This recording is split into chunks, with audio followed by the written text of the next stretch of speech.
But anyway, we talked now for about 27 minutes, Brad. Let's talk about some games this week.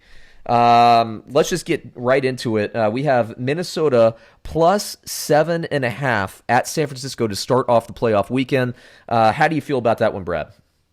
I think San Francisco takes that. They're a very strong team, and I think the Kirk Cousins fairy tale is going to come to an end. I think he proved he can win a big game, and that's great, but possibly too much for them. Yeah, so Bovada setting it at 7.5, I find interesting. I thought that this would be a touchdown or under line. I know San Francisco had the bye week.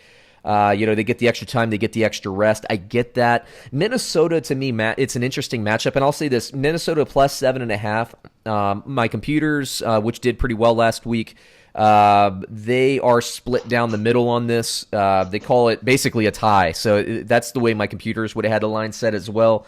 I don't know, man. I think I had San Francisco 25, Minnesota 17, so I lean San Francisco by half point. I don't love that. I think later in this week, this game's going to be bet down personally to 7 or less.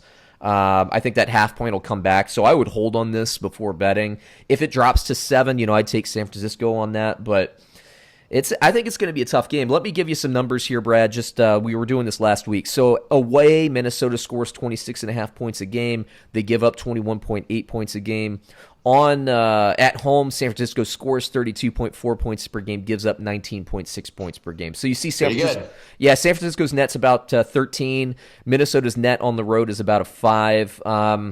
You average those two together, you're looking at basically a net of 9, which is kind of actually around the spot that my computers fall as well. So, yeah, I mean, I guess it's look, it's going to be a good game. I think it's going to be more entertaining than my computers think. I think this is, maybe San Francisco covers late. They certainly can do that. But San Francisco's defense has been playing a little bit down. Now, they've been banged up all year. This is probably going to be the healthiest they've been since week 1. But I look forward to watching the game. That's where I put it. I think awesome. I think it's going to be a fun game. I love that classic 1980s matchup of San Francisco and Minnesota. Yeah, Minnesota during the 1987 Super Bowl run for the Redskins. Minnesota upset Joe Montana's San Francisco 49ers when they were a high seed. Could that be the case again? We'll see. Minnesota, man, when you can play defense and when you can run the ball. They can play. And the way to attack San Francisco, it's not through the air, it is with the run game. And let's be real about this. Adam Thielen, he can get separation. Now, he's not going to, if it's Sherman who's lining up against him, but Sherman kind of plays to his half of the field. So if they want to isolate Thielen on somebody else, they'll be able to do that and create some separation. Diggs can create some separation. You're not going to play, as good as San Francisco is, they're not going to play 60 snaps, or let's call it 30 passing plays. On probably 2 or 3 of those 30 plays, one of those talented wide receivers is going to have 3 or 4 yards of separation, and can Cousins hit him? That's what it comes down to. Now he hit him last week when he needed to against New Orleans. Can he do it again? And Cousins is a guy, when he has confidence, and that playoff win I think is going to give him some confidence. He plays better with that.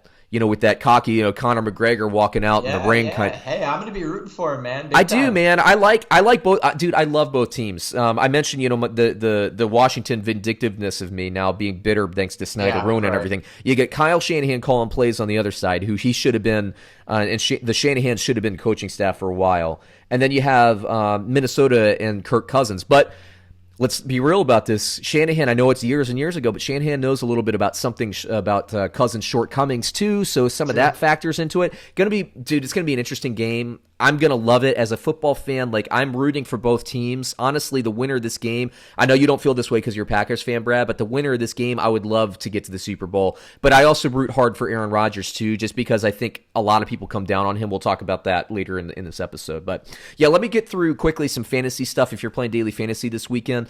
Cousins, I have it at 15, not projected well because of San Francisco's defense. I have, Garoppolo positioned at about a 17. To me, that's probably a sit for fantasy. I'd still play Tannehill over both of those guys, budget-wise and otherwise.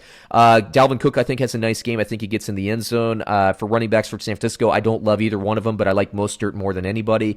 Wide receivers, I have Thielen as a start, Diggs as a sit, and then tight ends, I don't play either Rudolph or Irv Smith. For San Francisco, Francisco. I like Deebo Samuel to get in the end zone. I don't like Emmanuel Sanders to get in the end zone this week. And I have George Kittle getting in the end zone. So it's going to be a tough game, I think. I think it's going to be a close game. I think it's kind of in the low 20s, like a 23-20 type game is what my computers are spitting out. I chose 25-17 San Francisco. I think Brad and I both lean San Francisco there.